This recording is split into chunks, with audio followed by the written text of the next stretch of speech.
페이지가 나와 있나요? 예, 14페이지를 보시면, 여러분 혹시 책을 가져오신 분들은 14페이지를 보시면 되고, 이제 프린트물을 가지신 분들도 제가 14, 15페이지를 카피해 드린 것입니다. 책이 없으신 분은 그것을 보시면 되겠어요. 다 가지고 오셨어요? 네. 오늘 우리가 시편 말씀을 보시면 누가 복된 사람이냐? 오로지 주님의 율법을 즐거워하며 밤낮으로 그 율법을 묵상하는 사람이다. 이렇게 말씀하고 있죠. 시편 1편의 얘기예요. 여기서 그러니까 하나님의 우리에게 주시는 축복의 길을 걸어가는 사람은 누구냐? 바로 주님께서 주신 이 시편 기자는 율법이라고 말하고 있습니다만, 이제 하나님의 말씀을 또 성경을 다 가리키는 말이죠. 그래서 하나님의 말씀인 성경 또 율법을 계속해서 묵상하며 살아가는 사람이다. 이 묵상이라고 하는 히브리어는 원어로 말하면 이제 하가라고 하는 원형에서 시작을 하는데, 절 보세요. 지금 프리텀을 보실 거 없어요. 제가 보라 할 때만 보시면 됩니다. 그래서 묵상하는 사람이라고 할 때 이 묵상한다는 말은 히브리어로 하가라고 하는 말에서 시작하는데, 그 말은 여러분이 성경을 아마 가지고 계신 분들은 묵상하는 도다에서 이렇게 일자로 괄호 위에 쳐져 있죠. 성경을 보시면 시편 1편의 성경을 보시면 2절에 율법을 주야로 묵상하는 자로다의 묵상 위에 반가로 1 표시가 있어요. 그리고 그것을 쭉 밑으로 따라 내려오시면 주석이 뭐라고 달려 있는가 하면, 주석이 아니라 이제 관주로 히브리어로 작은 소리로 읊조리다라고 이렇게 되어 있어요. 보고 계신가요? 네. 그래서 원래 히브리어의 우리가 한국말로 묵상한다라고 이렇게 받아들이지만, 원래 히브리인들이 하는 방식은 말씀을 작은 소리로 읊조리면서 음미하는 거예요. 그러니까 그냥 한번 쭉 읽고 마는 건 아니겠죠, 당연히. 그래서 이런 히브리식의 그런 성경이나 율법을 읽는 방법이 이 기독교 역사 속에서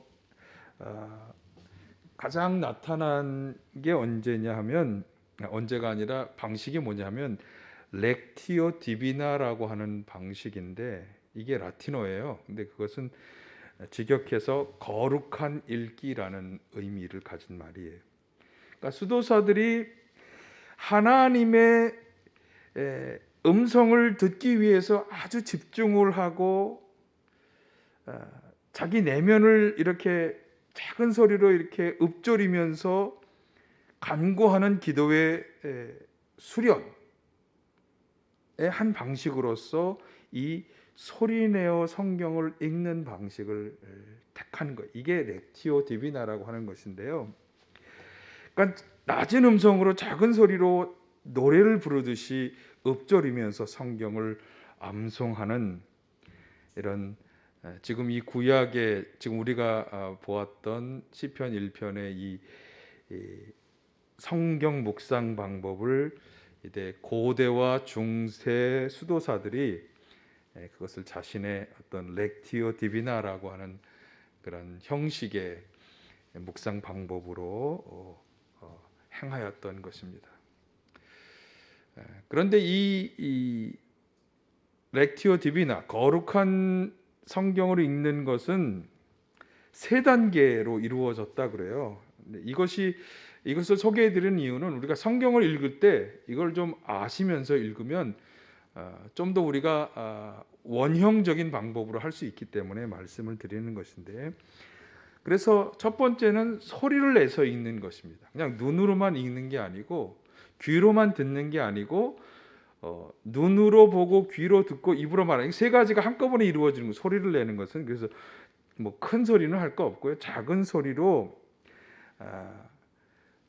주어진 단락을 읽는 거죠. 그게 한 장이면 한 장, 한 단락이면 한 단락. 그래서 의미의 음률에 맞춰 읽는 것이 중요했다 그래요. 예를 들면 이런 거예요. 가령 아주 애통하는 마음을 담은 구절이라면 어떻게 읽으라는 거예요? 애통하는 그런 음조로 읽으라는 거예요. 그리고 하나님이 야 이렇게 너네가 이렇게 했으면 좋겠다라고 호소하시는 그런 의미를 담은 구절은 그렇게 호소하시는 그분의 마음을 담아서 읽으라는 거예요. 그게 바로 의미의 음률을 따라 읽는 것. 읽되 작은 소리로 읽어가는 것. 이것이 첫 번째고, 두 번째는 암송하듯이 반복해서 여러 번 읽는다는 것. 소리를 내서 읽을 뿐만 아니라 암송하듯이 반복해서 읽는 거예요. 그래서 그 안에 들어간 정말 의미가 무엇인지, 중요한 단어가 뭔지, 어법이 뭔지, 뭐 이런 것을 좀 이렇게 이미지를 그려가면서 반복하면서 읽어가는 것. 그리고 세 번째는 그렇게 음성으로 읽어가면서 중보하고 기도하는 그런 방법인 것이. 그러니까 내가 읽어가면서 갑자기 하나님의 인자하심, 하나님의 선하신 그 우리를 얼마나 자상하게 돌보시는지 하는 것이 막 체감되어지고 깨달아지면서 갑자기 기도하는 언어가 떠오르고 내 입에서 터져 나오게 되는 그런 방식의 기도를 드린다. 그래서 이것이 소리내서 읽고 암송하듯이 반복해서 읽으면서 어떤 이미지를 그려내고 그리고 갑자기 거기서 터져 나오는데 깨닫고 내 안에서 터져 나오는 어떤 기도 소리가 내 입을 통해서 나오는 이런 방식이 렉티오 디비나의 세 단계 성경을 읽는 그런 거룩한 읽기의 소리내서 읽기의 방식이었다. 이것을 좀 생각하시면서 여러분 성경을 읽으실 때 좀 그렇게 읽으시면 좋겠어요. 그리고 뭐 세미나라 그래서 뭐 이렇게 특별한 건 없습니다. 사실 제가 이 성경 묵상 세미나를 교회를 개척하고 초기에 한 번, 또 중간에 한 번, 오늘까지 하면 이제 세 번째 세미나가 되겠는데, 여러분 그 프린트물을 보시면 매일 성경으로 하는 quiet time, 그래서 이것이 이제 우리는 조용한 시간을 가지고 성경을 묵상한다 그래서 quiet time이라고 그렇게 부르죠.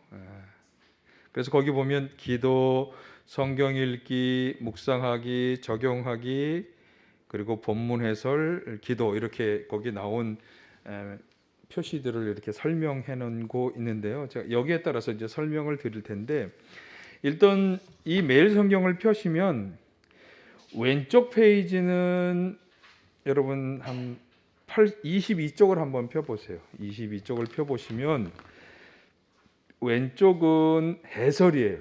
묵상을 한 본문을 신학자들이나 목회자들이 이렇게 해설해 놓은 것이기 때문에 가능하면 왼쪽은 제일 나중에, 안 읽으셔도 되고 읽으시려면 제일 나중에, 중요한 건 오른쪽 페이지에. 오른쪽 페이지에 약간 적색 글자로 주제들을 좀 써놓긴 했지만 그거랑 상관없이 나온 것이 그게 성경 본문이에요. 그래서 오른쪽 페이지에 나온 게 성경 본문이고, 이 성경 본문이 그날 하루, 여기 요한복음 1장 1에서 8절로 되어 있잖아요. 이것이 그날 하루 읽어야 될 분량입니다.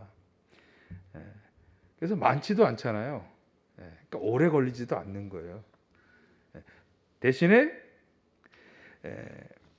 성경을 이제 읽고 묵상하는 방식을 어떻게 할 거냐, 제가 이제 이 설명을 드릴 텐데, 우리가 지금 요한복음으로 갑자기 들어오면서 전체적으로 어떻게 될 거냐 하는 전체 우리가 2022년도에 성경을 읽게 되는 것에 대한 전체 그림은 176쪽을 펴보시면 176쪽에 나옵니다. 찾으셨나요? 거기 보시면 GQS 계획표, 그래서 이 GQS는 그룹 큐티 쉐어링, 그래서 이제 이런 일정으로 그룹에서 같이 성경을 이제 읽고 나눈다, 그런 얘기인데, 어쨌든 우리는 그 성경이 지금 어떻게 될 것인가를 쭉 1월 달에는 요한복음, 거기 176쪽. 1월 달에는 요한복음, 2월 달에는 요한복음하고 시편, 3월 달에 레위기, 4월 달에 요한복음, 요나, 5월 달에 룻기, 사무엘상, 6월 달에 사무엘상, 시편, 7월 달에 히브리서, 시편, 8월 달에 레위기서, 데살로니가전서, 9월 달에 에베소서, 사무엘하, 10월 달에 사무엘하, 11월에 다니엘 전도서, 12월에 전도서와 요한일서. 아니 목사님, 성경을 하나 정하면 쭉 가지 뭐 이렇게 왔다 갔다 합니까? 그건 아마 이분들이 정한 나름의 그 달의 주제가 있는 거예요. 그래서 1월의 주제는 그리스도 안에 있는 것, 2월은 철로 역정, 뭐 이런 식으로 지금 여기 쭉 나와 있는 주제들에 의해서 가능한 근접한 성경들을 아마 정한 것이겠죠. 그래서 뭐 이건 왜 이렇게 되느냐 우리가 따질 거 없이 이렇게 된 거를 우리가 사용하는 것입니다. 그래서 이게 마음에 안 드는 분들은 뭐 다른 방식으로 하겠죠. 그냥 우리는 그냥 이거를 사용하는 것으로 해서 하도록 그렇게 하겠습니다. 그래서 1월 달에 어쨌든 큰 주제는 그리스도 안에 있는 것, 2월 달은 철로 역정. 우리는 지금 이 책 한 권 가지고 1월, 2월에 이 성경 묵상을 하도록 하겠습니다. 자, 다시 한번 여러분 복사해 드린 거에 뒷페이지에 제가 이걸 해 놓은 거고, 다시 원래 페이지로 돌아오시고, 이 책은 교회 놔두시고 다니시면 안 돼요. 집에 가지고 가셔서 집에서 하셔야 되는 책입니다. 네. 자, 성경 묵상을 할 때 사실 우리가 가장 먼저 생각해야 될 거는 말씀에 대한 접근에 있어서 경외심을 가지고 해야 한다라고 하는 것인데요. 이건 뭐 하나님에 대한 경외심을 우리가 그대로 말씀에도 적용해야 될 것을 말합니다. 그러니까 그냥 뭐 스쳐 지나가듯이 혹은 그냥 오늘 이거 해야 되는데 그냥 잠깐 하고 말지 이런 게 아니라 정말 어떤 경건한 마음과 자세를 갖추고, 그래서 꼭 시간을 내야, 따로 이 성경을 묵상하는 시간을 내야 하고, 또 읽는 장소도 좀 조용하게 구별된 장소에서 하고, 복장도 그냥 잠자리에서 일어나서 뭐 혹은 뭐 아무런 복장이 아니라 좀 경건하게 이렇게 할 수 있는 그런 복장으로. 그래서 이런 것을 권해 주더라고요. 경건한 자세로 무릎을 꿇고 성경을 읽는 것도 한 방법이 될 수 있다. 그렇게 이 세미나에서 이야기를 하고 있습니다. 그래서 좀 몸이나 우리의 마음이 흐트러지기 쉬운 산만해지는 자세를 피하고 진지하게 이렇게 말씀을 대하는 것이 이 성경 묵상의 첫 번째 발걸음이 되겠습니다. 그래서 조용한 시간, 조용한 장소를 택하고 정독하는 습관을 가지는 것이 좋다. 그리고 묵상을 할 때 가능한 한 이 묵상을 위한 노트가 따로 있는 것이 좋습니다. 이 책에서만 기록하기에는 좀 내가 노트할 양이 많아질 수가 있어요. 왜냐하면 지금부터 이제 말씀을 드리는 상황들을 생각하다 보면, 그래서 좀 성경 큐티 노트를 하나씩 좀 준비하시는 게 좋겠다, 이런 생각도 듭니다. 무엇보다 우리가 성경을 읽을 때 하나님께서 지금 이 시간, 이 공간에 이 성경 구절을 통해서 나에게 말씀하실 거다라고 하는 믿음과 기대, 이것을 우리가 가져야 하고요. 그리고 성령님을 의지하는 자세를 가져야 합니다. 제가 계속 말씀드리고 있잖아요. 성령께서는 하나님의 뜻을 깨달아 알도록 우리를 인도해 주시죠. 그래서 그리고 우리로 하여금 그 깨달은 말씀을 또 적용하고 살아갈 수 있도록 또 도와주시는 분이기 때문에 우리는 성경을 읽기 시작할 때부터 또 성경을 적용할 모든 순간에 성령의 도우심을 구해야 된다. 그러니까 내가 가진 어떤 이성적 또 쌓아온 학문적 지식, 경험 이런 것이 아니라 성령께서 깨닫고 알게 해주시고 경험하게 해주시는 것을 우리가 이 성경을 읽으면서 경험해야 된다. 그래야 정말 진정한 성경 묵상이 된다라고 하는 거죠. 자, 그래서 가장 첫 번째, 구체적으로 가장 해야 할 첫 번째 것은 기도입니다. 기도. 거기 한번 읽어볼까요?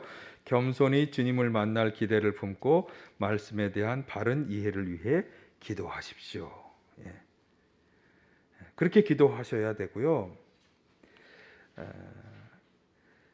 정말 아까 말씀드린 것처럼 성령께서 오늘 이 성경 묵상 시간에 도와주시기를 간절히 간구해야 하고, 그리고 깨달을 수 있도록 그것을 실천할 수 있도록.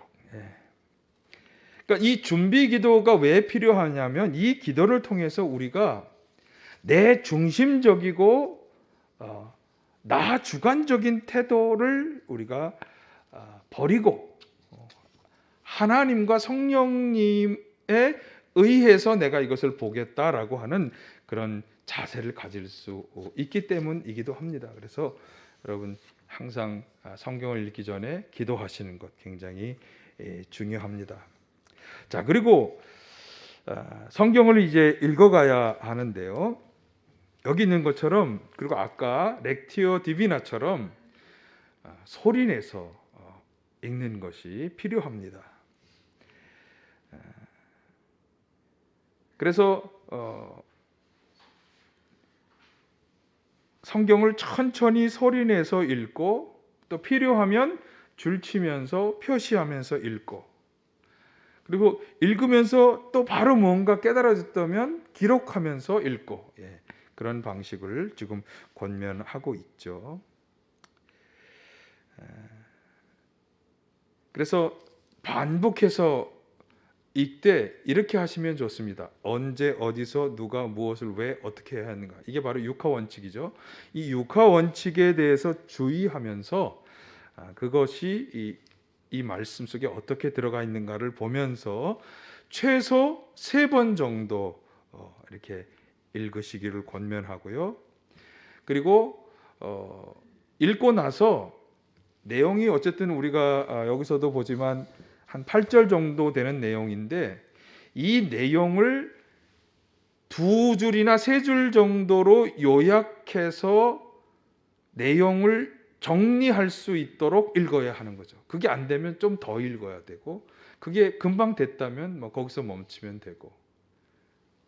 이게 성경 큐티에서 성경을 본문을 읽을 때 하는 첫 번째 작업이에요.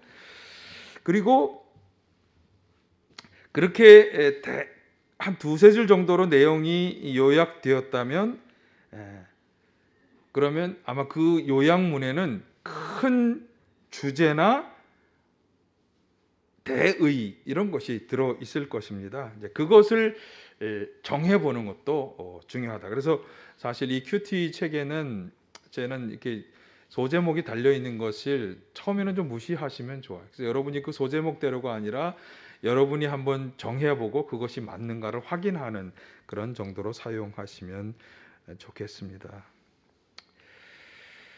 그리고 기억해야 할 것은 성경 묵상은 듣는 시간이지 연구하는 시간은 아니에요. 그래서 아까 뭐 육하 원칙을 좀 생각하면서 읽으시라 그랬지만, 그렇다고 해서 학자들처럼 그렇게 연구하며 읽으시라는 말씀은 아니에요. 성경 묵상은 무슨 시간이다? 듣는 시간이다. 그래서 한 구절 한 구절 천천히 읽되 지나치게 연구하는 자세는 좀 피하고, 그리고 아주 많은 분량을 뭐 읽고 싶어도 할 수 없겠죠. 여기 다 분량이 정해져 있으니까. 그래서 정해진 분량을 매일 읽는 것이 좋다. 그렇게 보시면 되겠습니다. 자, 그런데 성경을 이제 묵상하기에 들어가는데, 묵상할 때 두 가지를 꼭 우리가 성경 말씀에서 보려고 노력해는, 첫째는 이 본문 속에서 하나님은 어떤 분이신가 하는 것을 보거나 깨닫거나 연상할 수 있어야 하고요. 또 하나는 이 본문을 통해서 나에게 주시는 교훈이 무엇인가, 이것을 이제 깨달아야 되는데, 이게 이제 묵상의 방법인데, 첫 번째, 하나님은 어떤 분인가, 거기 나와 있는 것처럼 하나님은 어떤 분이신지에 대해서 생각할 때, 여러분, 저를 보세요. 왜 하나님이 어떤 분이신지를 아는 게 중요한가 하면, 우리가 이 말씀을 통해서 하나님을 만나는 것이 중요하기 때문에, 이 묵상을 통해서 하나님을 만나고 그분과 교제해야 하기 때문에, 지금 이 말씀을 하시는 하나님은 도대체 어떤 분인가? 예? 그분은 어떤 일을 하셨고, 그분은 어떤 성품을 가지고 계시고, 어떤 뜻을 가지고 계신 분인가? 그러니까 이 성경 구절의 교훈과 상관없이 하나님에 대해서 먼저 집중해 보는 시간이 필요하다. 그래서 거기 있는 것처럼 하나님이 하신 일, 하나님의 뜻, 하나님의 성품, 이런 것을 우리가 찾으려고 노력해야 하는 거죠. 사실 성경에서 하나님이 하신 일을 찾는 건 그렇게 어렵지 않습니다. 구절들에서 다 나옵니다. 그리고 또 하나님이 간절히 원하시는 뜻, 이건 사실 주시는 교훈과도 좀 연관이 되겠습니다만, 그런 것도 우리가 깊이 자꾸 읽어가다 보면 우리에게 그 뜻이 들어오죠. 그리고 또 하나님은 어떤 성품을 가지신 분인지 하는 것도, 이분이 참 사랑이 많고 자비가 많으시다는 거, 아니면 죄를 참 싫어하신다든가, 이런 그분의 성품이 들어오게 되죠. 그래서 그것을 좀 하나라도 캐치할 수 있도록 자꾸 반복해서 읽어보는 것이 필요합니다. 자, 그 다음에 나에게 주시는 교훈은 무엇인가? 제가 지난 새벽인가요? 말씀을 드린 적이 있는데, 항상 우리가 성경 말씀을 읽을 때는 그런 적이 있어요. 저도 설교를 딱 들을 때, 이 말씀은 아무개 장로님이 꼭 들어야 되는데, 아무개 집사, 그 사람이 이 말씀 꼭 들어야 되는데, 다른 사람에게 자꾸 적용을 하는 거예요. 자꾸 다른 사람에게 주는 교훈으로 생각하는 거예요. 근데 그게 아니라 말씀은 항상 나에게 주시는 교훈. 여러분, 항상 나에게 하나님이 이 성경을 통해 명령하시거나 교훈을 주시고 부탁하신다. 그것을 꼭 생각하시길 바라요. 그래서 구체적으로 여기 보면 순종하라고 명령하기도 하시고, 죄에 대해서 경고하기도 하시고, 또 붙잡아야 할 약속에 대해서 말씀하신다고 그러잖아요. 거기에 보면 두 가지가 더 있는데요. 그거는 여기 안 써 있기 때문에 기록하셔도 좋습니다. 피해야 할 행동이 무엇인지도 말씀하고, 따라야 할 모범이 무엇인지도 말씀해 주고 그럽니다. 그래서 이것을 영어 이니셜로 합쳐서 스페이스 방법이라고 하는 것이 있는데요.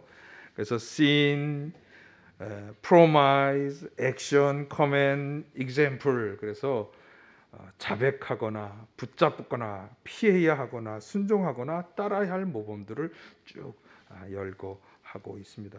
이런 것들을 한번 여러분 노트에 이렇게 제목을 써놓고, 이런 거 혹시 여기 없나? 이렇게 하나하나 찾아가면서 써보는 게 처음에는 여러분 시간이 좀 걸리더라도 이게 묵상 훈련에 도움이 되신다. 그래서 이것이 쌓여져 가면 이제 금방 그것이 되는 거죠. 그래서 처음에는 좀 이런 훈련을 할 필요가 있습니다. 자, 그러면 이런 교훈을 받았다면 이것을 어떻게 해야 할까요? 적용해야죠. 어떻게 적용합니까? 그래서 사실은 적용을 하지 않는다면 우리가 야고보서에 있는 말씀처럼 행동하지 않는 믿음이 되는 거잖아요. 야고보서 저자도 말했잖아요. 자기 얼굴에 흠이 있는 걸 거울을 보고 깨달았는데, 그냥 돌아서서 다 잊어버리면 자기는 모르지만 그 흠은 계속 다른 사람 누군가 계속 볼 거 아니에요. 그런 위선적인 사람이 되고 만다. 그래서 반드시 말씀을 나에게 주신 교훈은 적용해야 한다. 그래서 꼭 삶에서 오늘 하루 뭐 교훈이 여러 가지가 나올 수 있기 때문에 이 한 교훈은 내가 꼭 적용해야 되겠다. 그거 하나를 잡는 것이에요. 그래서 기도할 때도 이 적용을 꼭 이제 마무리 기도에서 이것을 꼭 실천할 수 있게 해달라고 그렇게 기도를 하셔야 되겠죠. 적용에 따른 핵심적인 원리들이 있는데요. 첫째는 개인적으로 자신에게 적용하는 거예요. 가장 먼저 나 개인에게, 우리 가정에, 그 다음에 우리 교회에, 이웃의, 국가의, 세계 이렇게 점차 확대를 해나가야 합니다. 첫 번째는 우선 자기 자신에게 적용하는 것이고, 두 번째는 구체적으로 실질적으로 적용해야 돼. 이게 오늘 내가 누구를 만나서 말할 때는 꼭 이렇게 해야지, 뭐 이렇게 내가 시장에 가서 사람을 만날 때 꼭 이렇게 해야지, 이렇게 구체적인 적용 사례를 우리가 가져야 하고, 또 하나는 가능한 것을 해야 돼요. 목표를 너무 높게 두고 피상적인 어떤 것을 적용하려고 해봐 할 수가 없잖아요. 우리 자손들이 꼭 믿음의 유산을 잘 물려받아 되게끔 하겠다. 믿음의 유산을 물려받는 거 참 좋죠. 어떻게 할 거냐죠. 어떻게 할 거냐. 그러니까 막연한 제목이 아니라 구체적인 가능한 것을 적용하려고 해야 되겠고, 그 다음에 마지막 네 번째는 인내심을 가져야 한다.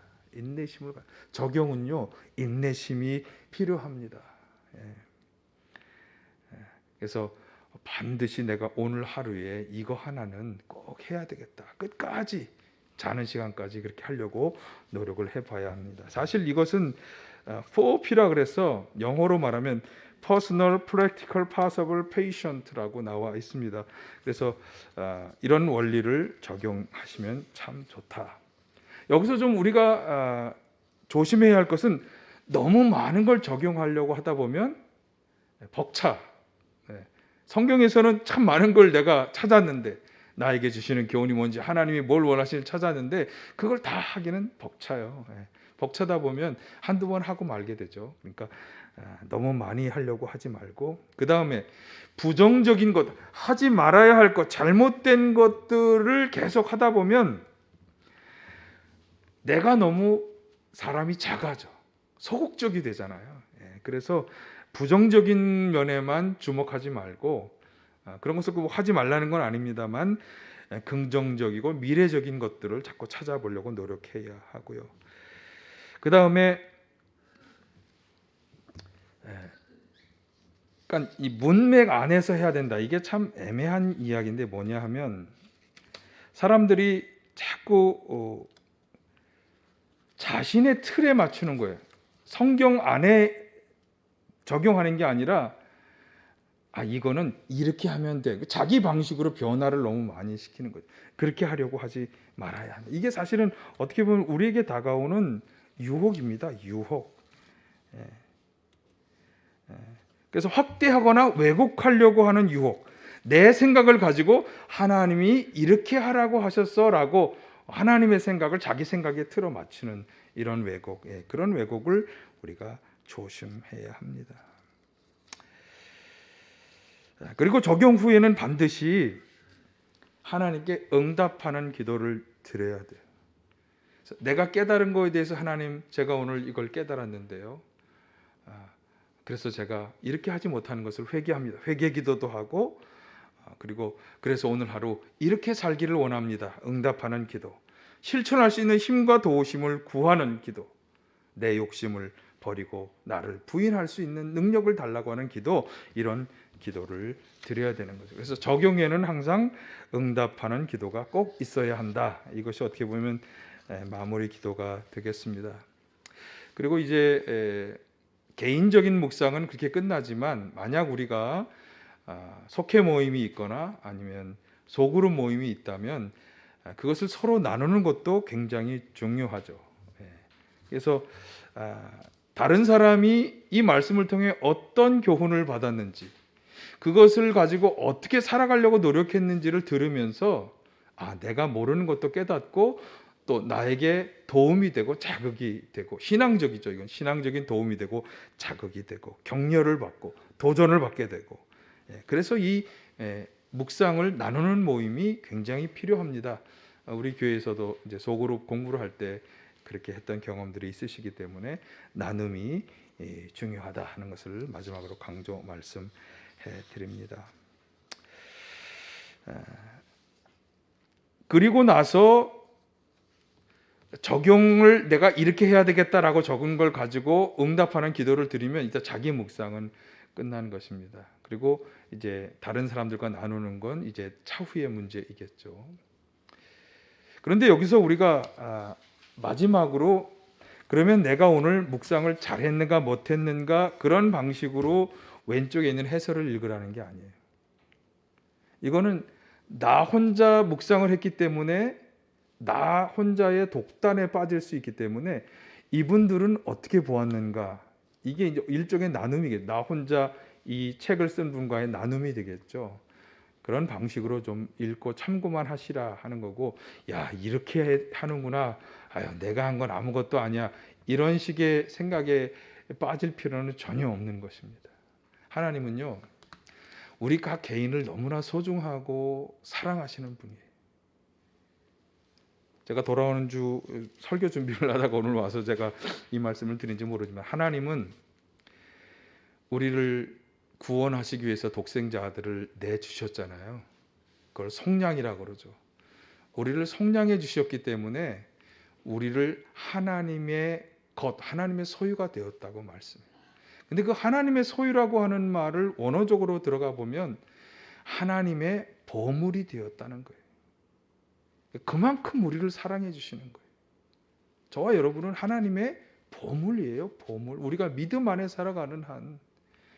그렇기 때문에 우리가 하나님의 말씀을 대하고 그분으로부터 음성을 듣고 그분으로부터 내 삶을 이렇게 살아가라고 하는 교훈의 말씀을 듣는 것이 정말 하나님이 나에게 주시는 말씀이 중요하지, 남들이 이 말씀을 가지고 어떻게 들었는가 해설하는 건 사실은 부차적인 문제인 거예요.